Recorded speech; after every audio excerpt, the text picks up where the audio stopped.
Welcome to Pathways of Hope. I am Lorna Campos. Don't cry. When we see a child falling, we want them to be brave. Or don't cry if you want to impart hope to somebody in pain. But isn't it? Some pain, heart-wrenching, like the death of a loved one. Death in its finality, tears are not enough.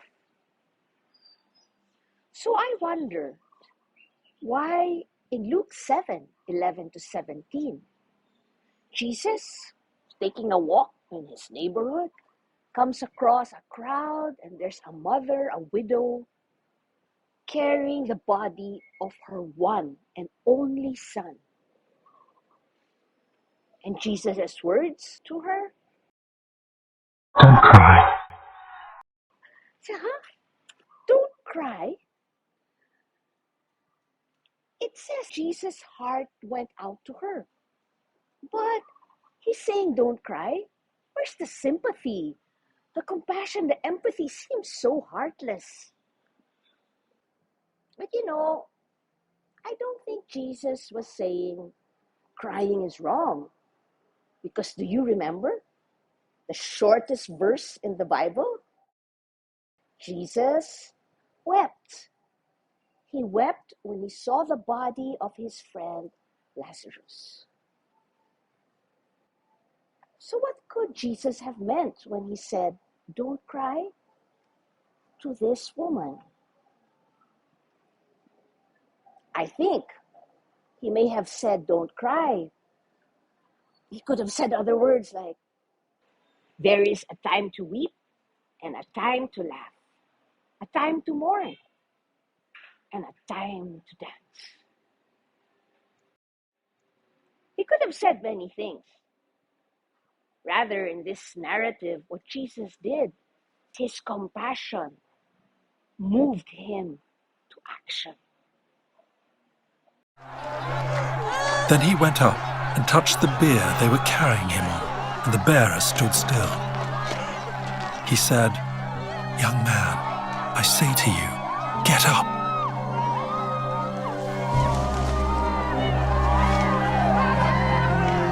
The dead man sat up and began to talk, and Jesus gave him back to his mother. Why is it significant that the dead man sat up? Recall times when you were sick or someone you knew was sick and in bed for so long, you get dizzy to sit up and stand up, right? So I think the dead man sitting up, proof of life. Something happened. And why did he speak? You see, at that time, there was this magician, powerful magician, who out of clay made golems who could move. So lest they think this was a magic act, the dead man spoke. Divine action. Wow, I can only imagine what the mother must have felt to see her hope revived, to see her loved one come back to life. Wow. And the crowd? They were all filled with awe and praised God. A great prophet has arisen in our midst, and God has visited his people. This whole scene takes place as Jesus was taking a walk around town. And so today, we ask for the grace that as we walk around our own neighborhood, our own town, that we may be able to seek out and to arise. The grace to seek out. Let's be like Jesus here, who was walking, he observed something, and he was moved to compassion. So as we take our walk, wherever we are, let's ask for this grace to seek out. Lord, open my eyes, my heart. To whom shall I share you today? To whom will I be moved to action? who shall I just listen and be present to? The grace to seek out that person in need today. Secondly, let's ask for the grace to arise, to sit up and to speak. I don't know what kind of loss you're dealing with today. A loss of a loved one, death of a dream, death and loss, hopes of possessions, whatever it may be. Let's come to Jesus.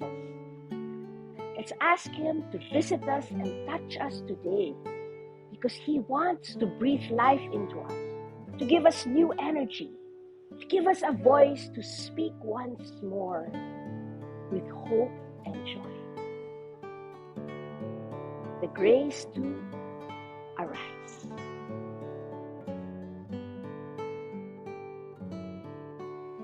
God has visited His people and is visiting today.